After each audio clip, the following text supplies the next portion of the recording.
Hey, are you curious about an alternative to Halloween as a Christian, or if you should do anything at all? If maybe there's a way that you and your spouse can make it special, whether that's just for you or your kids?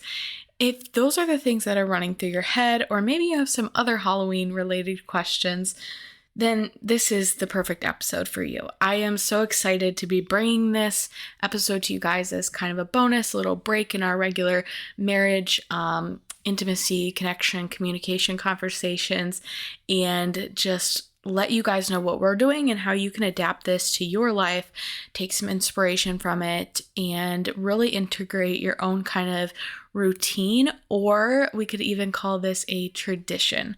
So let's get into it.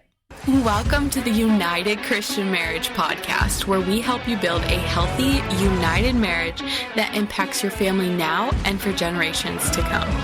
If your marriage feels disconnected or like you're the only one trying and he just doesn't get it, then you're in the right place. I'm Micaiah, a Christian marriage coach, trauma-informed mentor, and wife of a blue-collar man. I've been in the trenches too, and I've helped women make small but powerful shifts in their marriage daily, because it's really those little things that make the biggest difference. And I'm here to help you do the same, without the shame, without fluff, and always with Jesus at the center.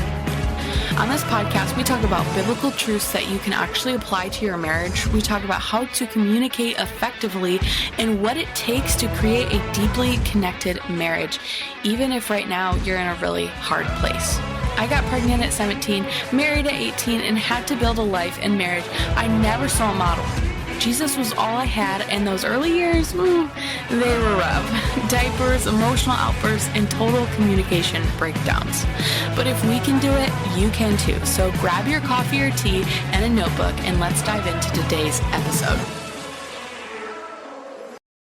So, first, I just want to start by saying that if you guys love these kind of episodes where we're just kind of talking about like different ideas, inspirational things, you want to hear more about like what I'm doing in my home, in my marriage, even a little bit with my kids, like how we tackle parenting, that sort of thing. If you love those kind of like idea capturing things, or you like to be inspired by other people's lives, then my Facebook group is the perfect place for you. Not only do I just share real pieces of my life, of myself, I go live, I post tips and tricks and ideas, but you're also getting this group of other godly women to kind of partner with in this.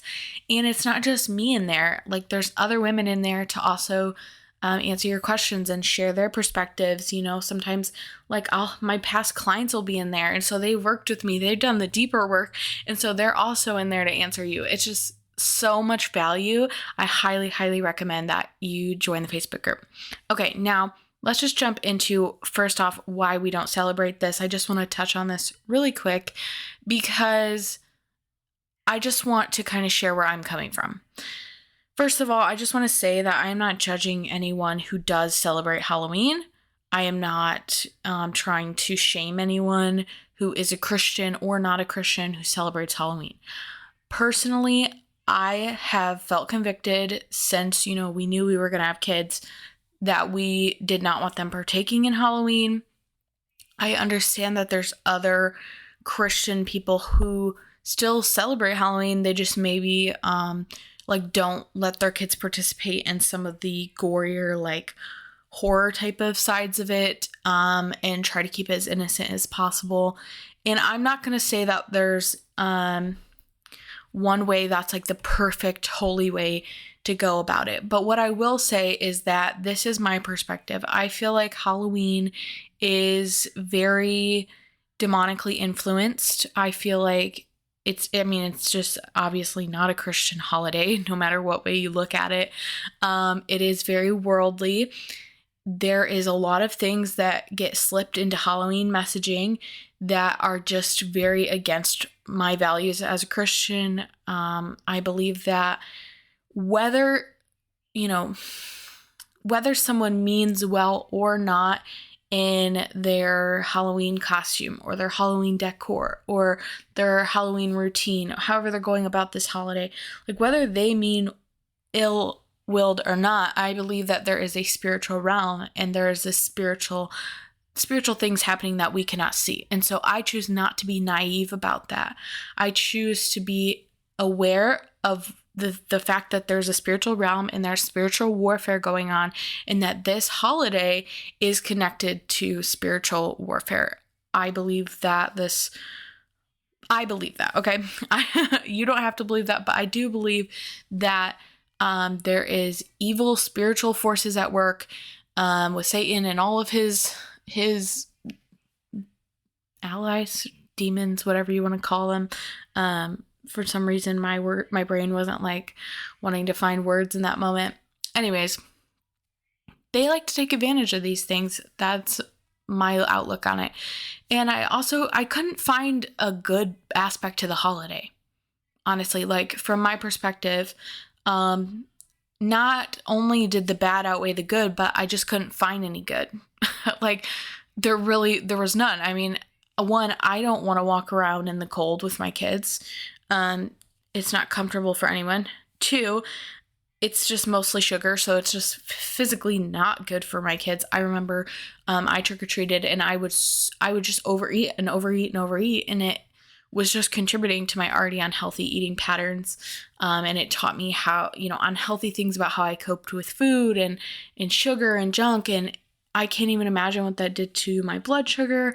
And our blood sugar is connected to so much of our other health. I mean, it's a whole thing, not to mention like the food dyes in candy and the danger of like the health side of it.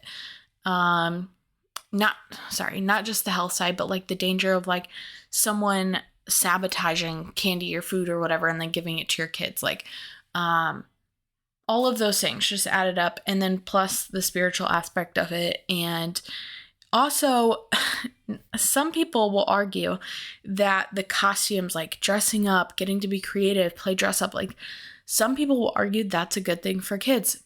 I personally did not think so. I still don't. Personally, I feel like, especially now, my kids are young. They're in the toddler years.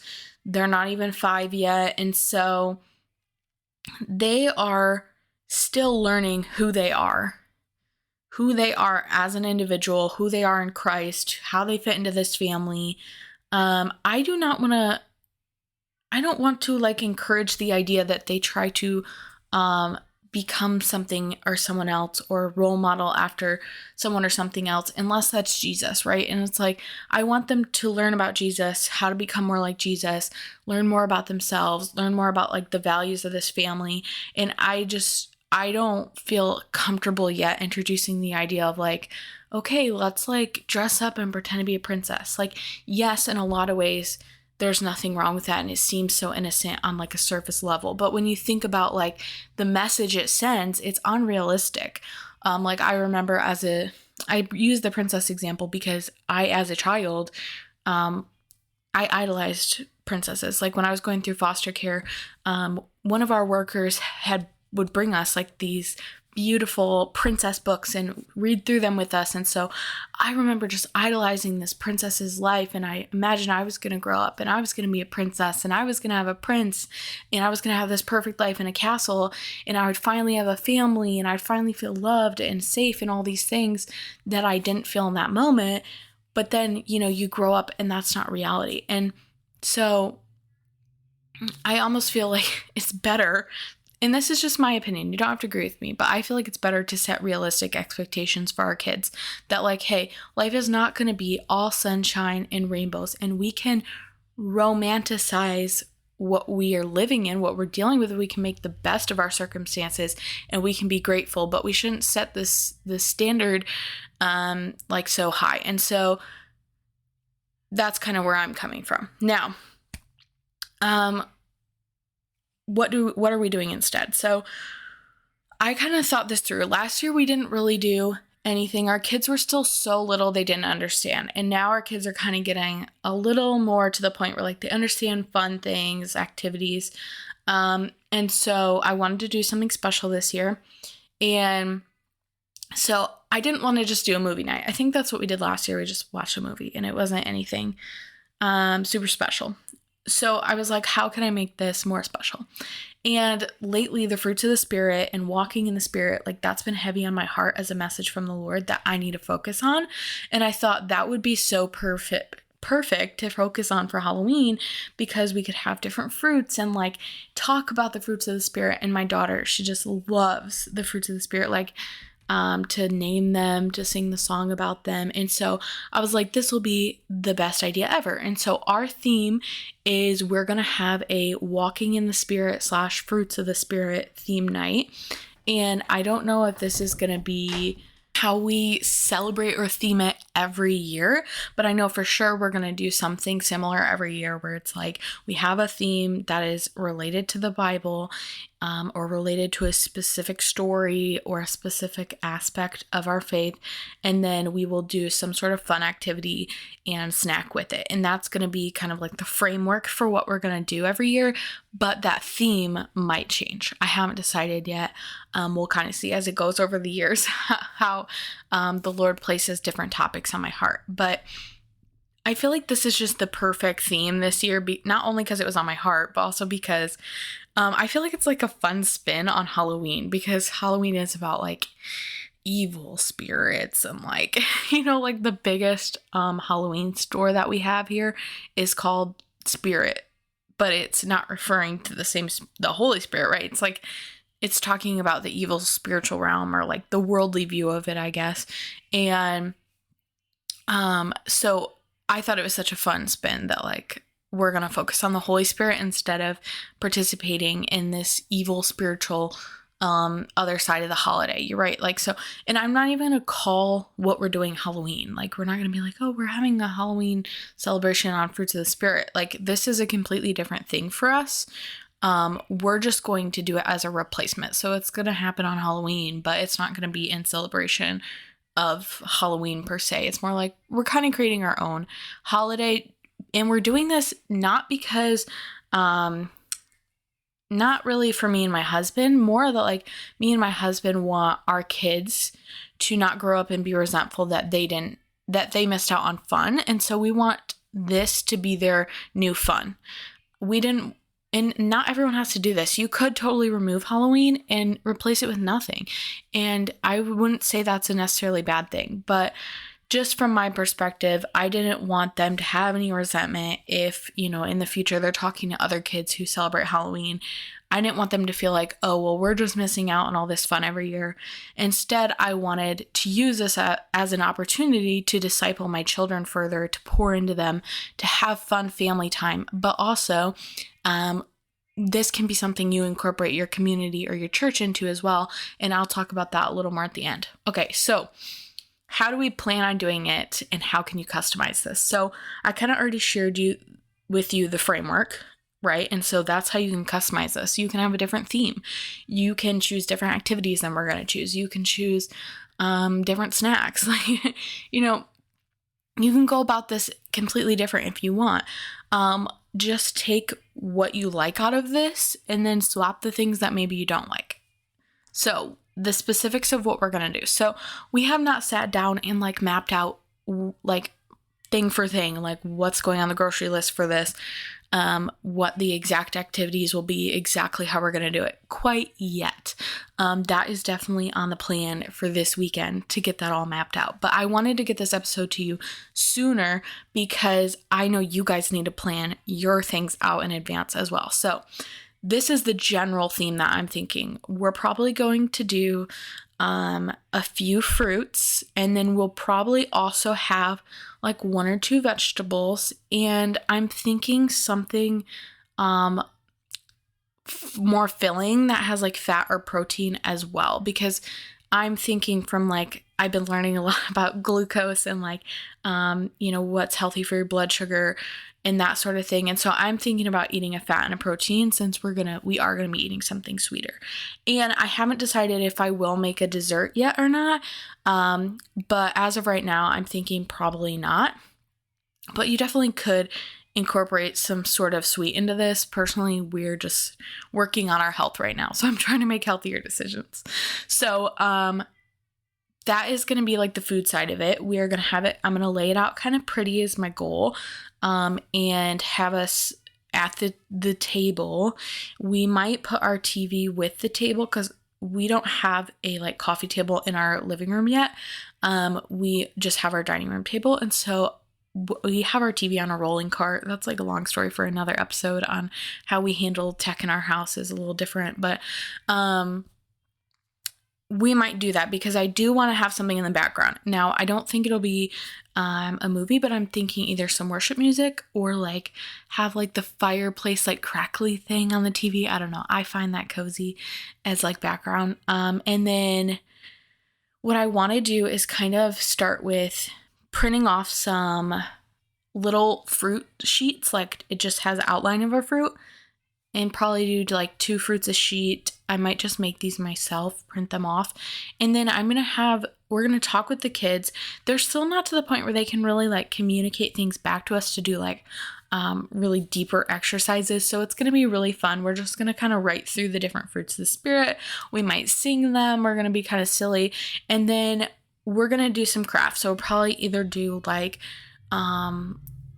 cut some holes out and like tie the shoestring through, that preschool type stuff, or like color glitter over it, that sort of thing. And then we'll eat the snacks as we're kind of like talking about the fruits of the Spirit. And me and my husband are planning to talk about like what fruit of the Spirit we feel like we are strongest in right now and which one we feel like the Lord's calling us to work on, and just allow that time to be fun and for family. And then we will probably end that with some sort of movie or like cozy night, maybe go on a walk after we snack, and then come back and watch a movie and just cuddle. So that's what we're thinking. I'm really excited about it. And then I'm also doing a young adults with our church. We do young adults group, and we've been really enjoying hosting that this year. And so I wanted to do something with the few people that can come to just do like a little Fruits of the Spirit night with them. And then I found just the perfect print off to go with this from the Well Watered Women Co. It's their little Abide print off. They sent it in their email, so I don't know if it's on their website, but we're going to do that as part of this too, but that's going to be the week prior. So yeah, that's everything. If you have any more questions about this, if you want to pick my brain more, talk about this more, or just talk about like more date night ideas, especially like home date night ideas, because we're going into winter, and I know a lot of you are like us and you have like kids in the house, or maybe you're traveling around. Like one of the people in my Facebook group, they're traveling around, they're living out of an RV, so they they have to get really creative. So if you're in one of those situations, you love these kinds of ideas to just inspire you, then come talk with us in the Facebook group. That's a great place to conversate, connect, and ask questions. And just a little teaser, I will actually be diving deep into what the Lord's been showing me about walking in the Holy Spirit and living out the fruits of the Spirit. And that episode is coming out the day before Halloween. So what a perfect opportunity for you to listen to that and then be refreshed with all this knowledge and conversational pieces to bring up at your fun Halloween replacement celebration. So this was completely God-led. Like, he told me to make this episode, and I hope that it blesses you guys so much. Thank you so much for listening to this episode. I hope you got so much value out of it. And if you loved this episode, could you do me a quick favor and click 5 stars and leave me a review? It would do wonders for spreading the podcast out to other people who need it, and it only takes a few seconds. If you have an additional few seconds, why don't you go ahead and screenshot the episode and share it to your stories so we can spread the message and get more families healed. Thank you, and until next time, I will be praying for you, and I hope you have a blessed day. Bye.